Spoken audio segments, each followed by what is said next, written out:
Hello, everybody. Good afternoon. Welcome to today's LinkedIn Live. I am always joined by the magnificent Michael Ames, who's had a rather spiffing haircut. I'm the Alan Davis of the show, actually. That's the way I see it on QI. You know, QI Alan's on every week.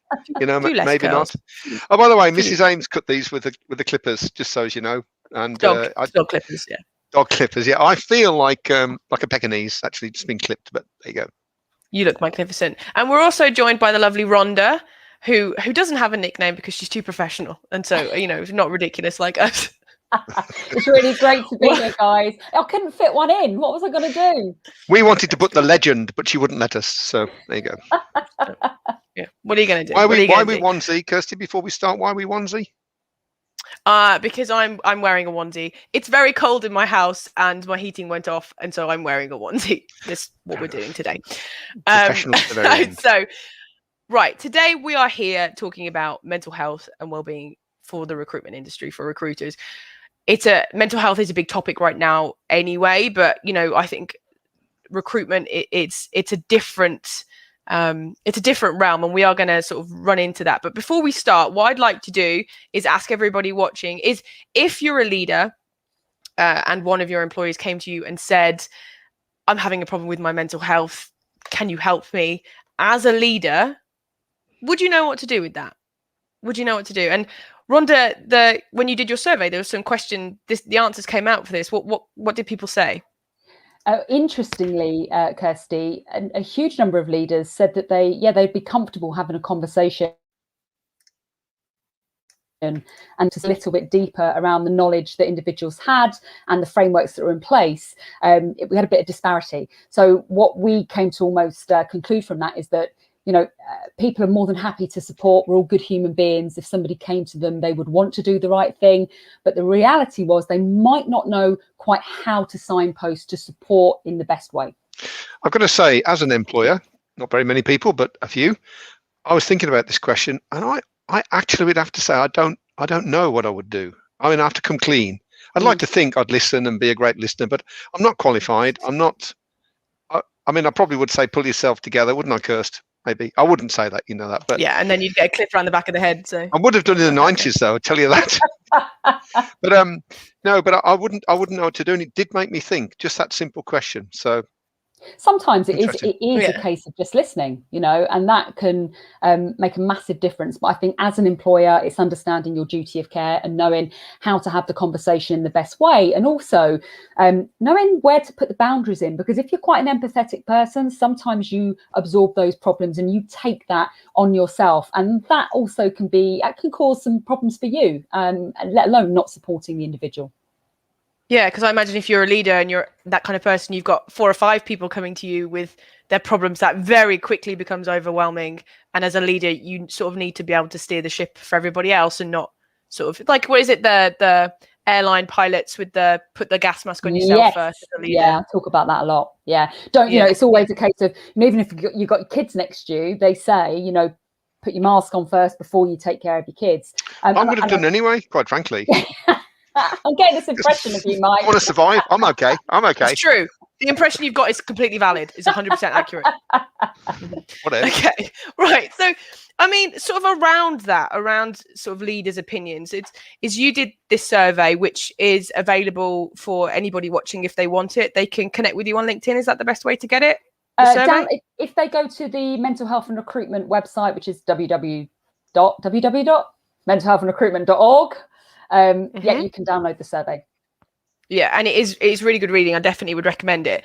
In that, it was quite obvious to me that there was a lot of discrepancy about leaders' opinions of how they help with mental health and the sort of employees lower down. Why is that? Why did that come about, do you think? Do you know what? We talked about this a lot internally. And, you know, for anyone that doesn't know, the survey was tasked with doing kind of 3 things. First of all, to gauge perception of what mental health looked like in our recruitment industry. You know, what was in place in terms of operational support for mental health and wellbeing support in businesses, but also the personal impacts of mental health on individuals in the industry. And we went out to the leaders, we went out to recruitment and sales, and also back office and ops staff. And, you know, it is always difficult with surveys because you look at the data, you try and get a conclusion. But, one of the things that we really believed and we found based on the work that a number of us have done in the industry for a number of years is that the disparity piece, I think, doesn't stem from a lack of good intention. I believe there are a huge number of fantastic leaders, individuals that have been in the industry for a very, very long time that do know that this should be a board level topic. But perhaps what wasn't happening was the conversation was being filtered down. So what you've got is the workforce not understanding that maybe people are thinking about it, that leaders have got it at board level, that are trying to work out what to do with it, because it's not typically HR policy or strategy. It's a broader piece around culture, engagement and organisational safety. And what I found is that people feel very much it's a grey area. They don't know quite where it fits. Is it policy? Is it process? Yeah. Is it people? So, I guess, my personal view, Kirsty, is that, it's perhaps just the conversations aren't happening in the business and the employees maybe don't feel that it is a priority for their senior leadership team. Of course, I'm sure there are cases perhaps whereby it's not being looked at or some organisations are saying, oh, we do care, but the employees are seeing something different. And I think that was reflected in the stat of, 1 in 4 employees felt that their business was only supporting it as a PR and sort of tick box exercise.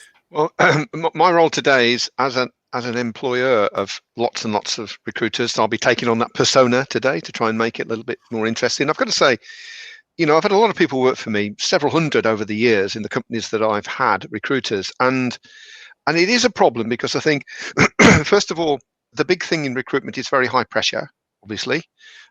Things happen very quickly. We're always focused on trying to earn the money and get the targets hit and all the rest of it. And there is this belief, certainly in certain areas of recruitment, I don't hold this belief myself, but it's kind of a macho industry, deal with it, get over it. You sort yourself out, work harder, make more calls. It's like the answer is very obvious, just do it. And actually, in reality, it isn't like that. And I think mental health and anxiety is even more that way. You can't make more money by just getting on the phone more. It doesn't, there's a correlation, I suppose, but you've got to think what you're doing. And I think it's the same with this, that you have to understand that it isn't about pulling yourself together, is it really? As much as you might want it to be.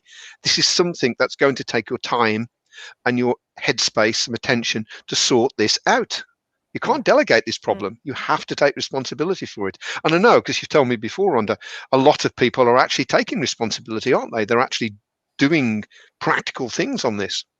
Yeah, without a doubt. I think, you're talking about language that we've heard many, many times, not just in the recruitment industry, but in others as well. And, we've all heard it. Somebody came on the podcast last year and sort of said, that the term was, have a cold glass of cement and harden up. And it's like, yeah, that sounds very much like the recruitment industry, but you're absolutely right. It's that it's a difficult topic to navigate. It's a very personal topic to navigate, and it isn't as simple as just pulling yourself together.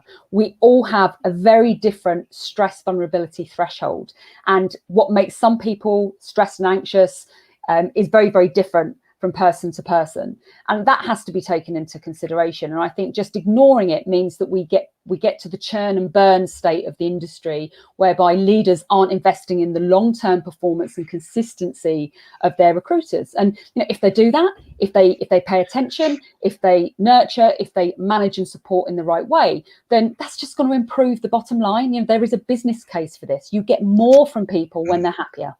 Very much so. I saw one that. other thing as well, I'd tell you. Sorry, ROI. Sorry, Kirsty, you go. Sorry, Mike. I think the signal's a bit funny, show. But yeah, it is my show. I'm in the middle. The piece in the survey about the ROI that you get on investment into mental health was really quite surprising to me. I didn't realize it would be quite that much. Are you talking about the Deloitte analysis on the Thriving at Work report? Yeah. So for every pound spent, there's a £1.50 to £9 ROI. Absolutely. And I think, that report is still, it was published in 2017, but it's still a really, really good read. I think it helps with regard to understanding the business case and why it's worth doing. But for me, it makes good business sense, and we kind of forget that we're kind of talking about oh, the job's really stressful. And nobody disagrees that recruitment is a stressful job. You know, we're dealing with people. It's not a commodity. It's not table and chairs. So, you know, we do get that. But as I've often said, it's not just about the stresses of the job. It's the stuff that happens outside and in your personal life that can also impact your performance. And this isn't the 1950s where, you know, leave your emotions at the door, leave your personal life at the door. You know, the huge work around diversity and inclusion is very much about bringing your whole self to work and being accepted for that. And I would say something. I would say something on that as well. Just relating it back to what a lot of recruitment leaders are interested in, which is making money. It's a really bad idea to treat all your employees the same when you're looking to develop them and help them to be the best version of themselves that you can. It just isn't a good idea. Don't put everyone through the same courses. Don't use KPIs in the same way. You've got to treat people as individuals to get the most out of them. And exactly the same with mental health, I would think, in that some people are very robust. Some people appear robust, but really aren't. And some people obviously aren't robust. And you have to deal with people differently. You have to take the time to understand them and what's making them tick. And if there is a problem, what is that problem? And then help them yourself or get someone to help them the best way you can. And it's exactly the same, though, as normal management. When you're trying to get them to deliver the most revenue, you would do exactly the same things. It's an individual thing, isn't it? Yeah, absolutely. I couldn't agree with you more. And I think that's why so much of the work that I've done in the last 7-8 years has focused on leadership and management frameworks and moving us away from this historical hitting people with a stick, you know, more KPIs, and understanding, you know, exactly how you get more from that individual, because values and drivers and individual motivation is so key. And I'm not saying that we don't have incentive schemes and we don't have commission. That's great. But, you know, we need to be a bit more inventive about how we get that, exactly that, more from those specific individuals, and why somebody might give you more because of that individual investment that you've given back to them. Yeah, I think that KPIs are a double-edged sword, really. They're very useful in certain areas. I was never a big KPI man myself, but they're very dangerous in others, because they, first of all, they cause behavior to be focused in a certain way. Yes. If your KPIs on telephone calls, then people make a lot of telephone calls, whether they're any good or not, whether there's any value in those calls, anybody's guess. But also on that side, so I don't think they're operationally that brilliant if you use them badly. But by the same token as well, excuse me, if you use them to beat people with, there was someone, I've got to tell you this will make you die, actually, Rhonda. Right? There was a guy, Mr. Mac, we'll call him, a recruiter from the 80s. Kirsty knows who he is. He was called in when he was a young recruiter, and his boss said, right, today you're not really making enough placements. So today, imagine there's a gun to your head like that. And if you haven't made a placement by the end of the day, that gun's going to go off. Off you go. Honestly, that actually happened. Now, he's the kind of guy, he's the kind of guy that's, well, fair enough, and he actually had his best day ever. He's an exception, and if you saw him, you'd know he was an exception, but he's an exception. But no one would do that. But the KPIs are kind of like that in a weird way. They're not as bad as that, but they're kind of like that in a sense. It's like, get this, you know, we're not working for those big companies. The end of the month, the one at the bottom of the revenue board gets sacked. That used to happen in the 80s, by the way. It's not like that anymore. But KPIs, I quite like them. I've got to be honest. I had a great time. But I think that it's not like that. However, some people's view on it kind of is a little bit. Yeah, I don't agree with you. Do you think, Rhonda, that age has an issue here? Because those older people, kind of boomers and Gen X, are from that industry where that was very much the way it lived. And whereas now sort of millennials and Gen Z, first of all, are much more open about mental health, and it's much more of a social thing. You know, everybody speaks about it much more differently than they did in the 80s, which is to say not at all in the 80s. Do you think that has an effect based on the discrepancy we spoke about at the beginning between leaders and sort of employees as well? I think there's two pieces to that question, Kirsty. If we look at, for instance, the data that we've got from the survey, you know, our biggest respondent pool were individuals that had been in the industry 10 to 20 years. Those that had been in, I think, 0 to 2 were potentially the smallest. I think you've got it open in front of you. And so I think the problem that we've got right now is that more and more people are finding that talking about mental health is the norm. When we say, is mental health a millennial or a Gen Z problem, and we we look back at the 80s and the 90s, we live in a very, very different time now. And, you know, back in the good old days, and they were my good old days too, Mike, you know, maybe not the 80s, but the 90s for me, you know, we worked really, really hard. We had a huge amount of fun. It was high pressure. It was stressful. But the biggest difference is that when you left the office, you left the office. You didn't have constant notifications on your phone. You weren't always on. You weren't always accessible. You weren't always able to jump on and see or have a heard back from the client. And so the technology that we have in our lives now, it exacerbates a lot of the stress and anxiety. You know, I've got teenage daughters. I've got a 15-year-old and a 17-year-old. And, you know, I often say they're plugged into the matrix. And, you know, the sense of anxiety that almost exudes from them is, I can tie it back to a lot of the stuff that they may be engaging on social media. Absolutely. In fact, I did a talk on this recently on someone's show. I was a guest on someone's show. And in the 90s, late 80s and early 90s, it could take us 3 weeks to 4 weeks to get a group of CVs together to put forward for a contract requirement. Now, if you haven't done it by lunchtime, you're dead in the water. 3 hours. And all of that is technology. Well, we didn't have the internet to advertise, so you had to put the adverts in the Freelance Informer, which went out on every other Friday, and then wait for the CVs to come in on paper, type them up, and get them ready to go out. So it was so slow. And if you were in the car, it was your own time. On the train, your own time. Absolutely. It was just, you know, weekends, evenings, your own time. All of that is gone. It's like 24/7 now, and I think it's insane. It's not more, it's quicker, I get that, but it's not more productive. I don't believe that at all. And I think that, you know, some of the cynicism around mental health, you know, perhaps from the individuals that have been in the industry for, you know, a number of decades, you know, comes from the fact that, you know, they'll say, oh, well, it wasn't like that, you know, in the good old days or in my time, and we worked hard and it was my choice and everything else. But they're forgetting exactly what you've said. They had a lot more time to be present in the moment, to focus on the stuff that was important to them without it seeping in to every aspect of their day. Well, it's also on measurements as well. Back in the day, I didn't know how many phone calls people were making or how many CVs they'd submitted. You know, we just didn't know really. So you couldn't beat anyone with a piece of data, a data point that you didn't have. Nowadays, they know everything. I've seen these dashboards get Cube 19 on there. You can measure the number of times someone goes to the toilet. I mean, it is awesome, really, what you can do on there.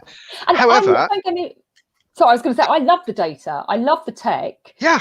But I wholeheartedly agree with you. What we're not doing is saying, look, your job is to make money. Your job is to get sales revenue in, right? There it is.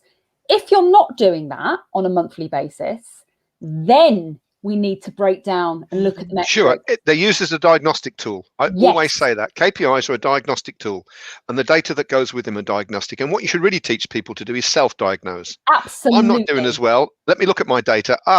That's the problem. I'll fix that. Whether everyone would do that, I know. But how does it compare to the ratios of the business? How does it compare to other people in my market? What is it that they're doing that I'm not doing? And use that as a way to improve performance.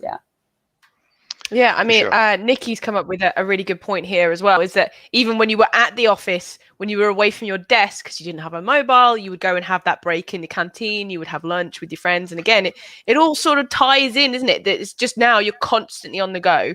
And it also ties in, it floods into your personal life, which is something you mentioned earlier, Rhonda, as well, that you don't have a personal life now because you constantly have work sort of infecting it as well. So sort of around sort of linked to that, is if somebody is having a problem with their mental health, and I say as a leader, someone comes to me and they ask me for something that for some reason I can't give them, either if I give it to them, I have to give it to everybody and that doesn't fit with my business model, or they may be asking for something that just isn't possible for me as a leader to give. What advice would you give to a leader in that instance? Do you know what? This is exactly why it's absolutely vital. Organisations know what their toolkit is, what their roadmap is. And it's one of the reasons that we've put the Mental Health and Recruitment Awareness to Action pledge in. They need to know what resources they can draw upon. And even if they are not the best person in the business to support that individual, signpost in the right way. there is support that leaders can give that doesn't cost very much. And just knowing, actually check out this website or log on to the mental health and recruitment website. There's an Are You OK section. There's a list of, just knowing what your plan is makes a huge difference. And I think, again, it's understanding, I think because of the way in which we are taught to sell and consult in the industry, we have this innate need to want to fix things and come up with a solution. And I think the biggest part and one of the things that I'm most emphatic about when I'm working with organizations is understanding you do not have to fix somebody. But if you know how to have that conversation with them and you know how to support them, where to send them, whether it's an EAP, whether it's a toolkit that you're providing, whether you have somebody in your business that can support or training that's provided, just know, a lot of businesses don't have the policy in HR, but one of the big things I'm talking about in January, is understanding the difference between a performance conversation, a capability conversation, and a welfare conversation. Yeah. So yeah, because sometimes the welfare conversation is just. Sorry, Mike. Yeah, we will put the link. We'll put the link to that pledge in the post that goes with this. So if you look in the post, the link will be there for you to go and look at the pledge. Yeah. But sort of on that, a welfare conversation is sometimes just, I'm having a really rough time and I need to tell someone about it. I don't necessarily want you to do anything, but I just need to sit down and sort of almost vent to you. And as a leader, it's understanding that sometimes you just have to go, that must be really hard. Yeah, absolutely. But also, I think knowing that, from a mental health and a disability point of view, if somebody has been struggling long term and they do have an ongoing issue, as an employer, you have an obligation to try and support them, to see if you can make any reasonable differences that can make a difference to how they're promoting their day. So, but you're bang on the money. Just even if you're separating the two things and saying, this is just me catching up with you to find out how you are, to find out how you're coping. Do you need additional support? What else can we do? I think that makes a big difference. Knowing that I think you're being listened to and somebody isn't fearful, perhaps, that talking about their mental health is going to be detrimental to their job or, Yeah. Okay. Perfect. I mean, there's been a lot of information. I think it's been really good today. The key points for me is transparency. It's having that communication between the leadership team and the people that they are leaders of. And it goes both ways. Everybody should be communicative. There are reasons why some things aren't happening. And it could be sometimes that leaders just aren't doing anything, but very often it's just that lack of communication that's causing the problem. And moving forward, that's key. Educating yourself, educating your team, and educating the board, education all round. So with that, I have two final questions for you, and they're both about advice. So if I am a recruiter and I feel that my leadership team isn't supporting me, or I don't feel comfortable going to them, what can I do as a recruiter myself to help myself with my mental health? I think there are so many different resources out there that are available to people, but quite often trying to find them can be quite overwhelming. I think, one of the biggest pieces of advice is that I give individuals is understanding that sometimes we just want to react emotionally. It's because the way in which our brain works our emotional brain works so much faster than our logical brain. And we've all experienced this, whereby we may have a rash outburst, or, if you're like me and you get hangry, you might say something you later regret. And it's really just slowing your brain down and understanding that you do have a choice on how you respond. You don't have to react to what's going on around you when you're feeling overwhelmed, when you're feeling anxious, when you're really not great. If you react, you're kind of letting the situation control you. And I think that's where I always say, we have great power, because, if we can think about it and we can separate what's going on and how we're feeling to how we behave and how we choose to behave, that one thing can make us feel better. Okay, perfect. Thank you for that. And then the final question is obviously linked to that is, as a leader, I am a leader of a business and I want to become more purposeful with mental health. I want to make sure that my team is supported. What can I do as a leader now to help me achieve that?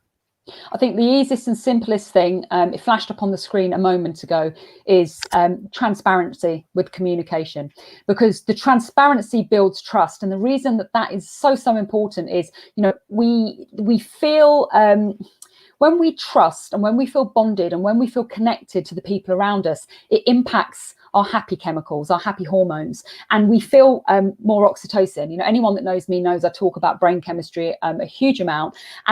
And the problem is that if the trust isn't there, if we're not being communicative, and if we're assuming that it's better that our people, it's okay, we'll deal with that, they don't have to worry about it, they don't really realize that that uncertainty is what creates the anxiety. So if you can be more open, more transparent, you will automatically gain and build more trust in your organization and with your teams. And that will give people an immediate and a greater sense of well-being. And that's free.